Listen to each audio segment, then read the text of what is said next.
اقرأ وربك الأكرم الذي علم بالقلم علم الإنسان ما لم يعلم. السلام علیکم. انجمن گراؤنڈ میں علماء کرام کے پرمغز خطابات، عوام کا جمع غفیر. مسجد عمار بن یاسر کے پڑوس میں مندر تعمیر کرنے کی کوشش.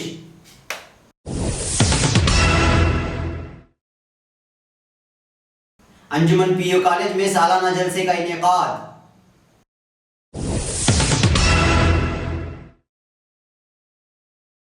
تنظیم جمعہ مسجد کے سامنے پارک کی ہوئی بائک کا سرقہ. آئیے اب خبروں کی تفصیلات پر ایک نظر دوڑاتے ہیں. بھٹکل. گزشتہ 2 روز سے جامعہ اسلامیہ میں کل جنوبی ہند 2 روزہ سیرت النبی کا ہم جہتی پروگرام اختتام کو پہنچا. جلسے کی آخری کڑی کے طور پر بھٹکل انجمن گراؤنڈ میں ایک عام جلسے کا انعقاد کیا گیا تھا، جس میں عوام کا ایک جمع غفیر امڑ کر آیا تھا.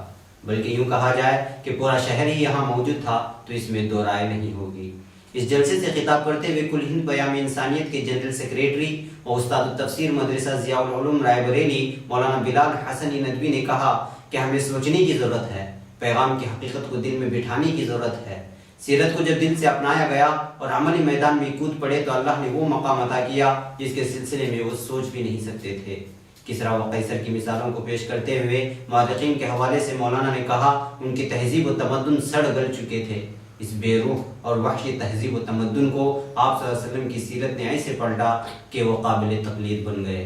ناظرین نوٹ کر لیں کہ اس آخری نشست میں سیرت النبی جلسے میں نمایاں درجات حاصل کرنے والے مساہمین کو انعامات سے نوازا گیا. ہماری زندگی گزرے گی تو یہ کامیابی کا راستہ ہے، ورنہ میں آپ سے صاف کہتا ہوں اور میں کیا کہتا ہوں، میری حقیقت کیا ہے. اللہ فرماتا ہے تم مسلمان نہیں ہو سکتے، تمہارا ایمان پورا نہیں ہو سکتا جب تک کہ اپنے جھگڑوں میں، اپنے نزاعات میں سرکار دو عالم صلی اللہ علیہ وسلم کو نمونہ بناؤ، حکم بناؤ، قاضی بناؤ، آپ کی شریعت پر عمل کرو. یہ ہماری نجات کا تنہا راستہ ہے. میں آپ حضرات سے کہنا چاہتا ہوں اس کی روشنی میں ہمیں جائزہ لینا ہے، اس کی روشنی میں اپنے آپ کو دیکھنا ہے ہمارے اندر کیا کوتاہیاں ہیں. بھائی بھائی سے روٹا ہوا ہے، ایک آدمی دوسرے آدمی پر ناراض ہے، کسی کے لیے کینہ بھرا ہوا ہے، کسی لیے کپٹ بھرا ہوا ہے، برائیاں بھری ہوئی ہیں.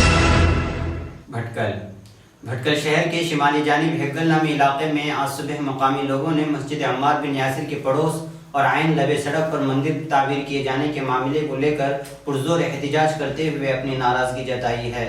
گزشتہ 8 دنوں سے اس متنازع معاملے کو لے کر مقامی نوجوان کوشش کر رہے تھے کہ قانونی طور پر اس مسئلے کو حل کر لیا جائے، مگر آج صبح قریب 10:30 بجے مالک مکان سے مل کر مقامی عوام نے کھل کر اعتراض جتایا، جبکہ پولیس افسران اور تحصیلدار نے موقع واردات پر پہنچ کر معاملے کو حل کرنے کا تیقن دلایا تھا.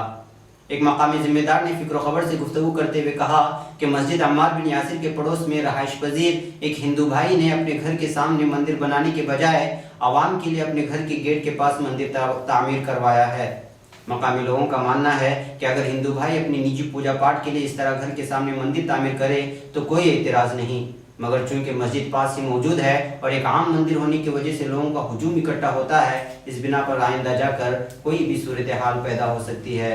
ملحوظ رہے کہ عوام کے سخت اعتراض پر پولیس افسران نے یقین دہانی کی تھی کہ 25 جنوری شام 5 بجے اسسٹنٹ کمشنر کے دفتر میں حزب مخالفین کے سامنے کوئی ٹھوس فیصلہ لیا جائے گا، مگر اسسٹنٹ کمشنر کے شہر میں موجود نہ ہونے کی وجہ سے معاملہ بروز پیر کو ملتوی کیا گیا ہے. بھٹکل. انجمن پی یو کالج میں 2 دن قبل سالانہ پروگرام کا انعقاد کیا گیا تھا، جس کا آغاز برادر علی مفاز کی تلاوت سے ہوا. بعد ازاں علی مرتضیٰ نے نعت پیش کی. کالج کے پرنسپل جناب ریاض احمد جاگیردار نے سالانہ رپورٹ پیش کرتے ہوئے سال بھر کی جملہ کارکردگیوں کا تذکرہ کیا اور اساتذہ و طلباء کا شکریہ بھی ادا کیا. ساتھ ہی ساتھ انجمن کی انتظامیہ کا بھی انہوں نے شکریہ ادا کرتے ہوئے کہا کہ ان کا بھرپور تعاون حاصل رہا. اس پروگرام کے مہمان خصوصی ڈاکٹر سراج الدین ندوی نے کہا کہ طلباء کو تعلیمی میدان میں مزید محنت اور جدوجہد کی ضرورت ہے. 12ویں کے بعد اپنی ڈگری تعلیم کے سلسلے میں فیصلہ لیں اور سبجیکٹ کے انتخاب میں دور اندیشی سے کام لیں. انہوں نے مزید کہا کہ جنوبی ہند شمالی ہند کے مقابلے میں تعلیمی میدان میں بہت آگے ہے، لیکن ان کو حکومت کی طرف سے صحیح تعاون حاصل نہیں مل رہا ہے. واضح رہے کہ اس پروگرام میں مثال کے بہترین اساتذہ اور طلباء کو خصوصی انعامات سے نوازا گیا تھا۔ ابھی 1 مہینے قبل کی بات ہے کہ یہاں نمائت کالونی میں کھڑی کی گئی ایک بائک کو کچھ شرپسندوں نے بھٹکل حنیف آباد کے ایک انجان علاقے میں لے جانے کے بعد نظر آتش کر دیا تھا۔ ابھی تازہ اطلاع کے مطابق 2 روز قبل نماز جمعہ کے دوران پارک کی گئی ایک بائک چوری کر لی گئی ہے۔ چوری کی ہوئی بائک کا رجسٹریشن نمبر K476235 ہے۔ یہ بائک YMCA گراؤنڈ کے سامنے پارک کی گئی تھی۔ چھانبین کے بعد جب بائک تک رسائی نہیں ہو پائی تو بائک کے مالک نے پولیس تھانے میں کیس درج کیا ہے، جبکہ پولیس چھانبین کر رہی ہے۔ ناظرین، یہ رہی آپ کے شہر کی خبریں۔ انشاءاللہ پھر ملاقات ہوگی، تب تک کے لیے اجازت دیں۔ السلام علیکم ورحمۃ اللہ وبرکاتہ۔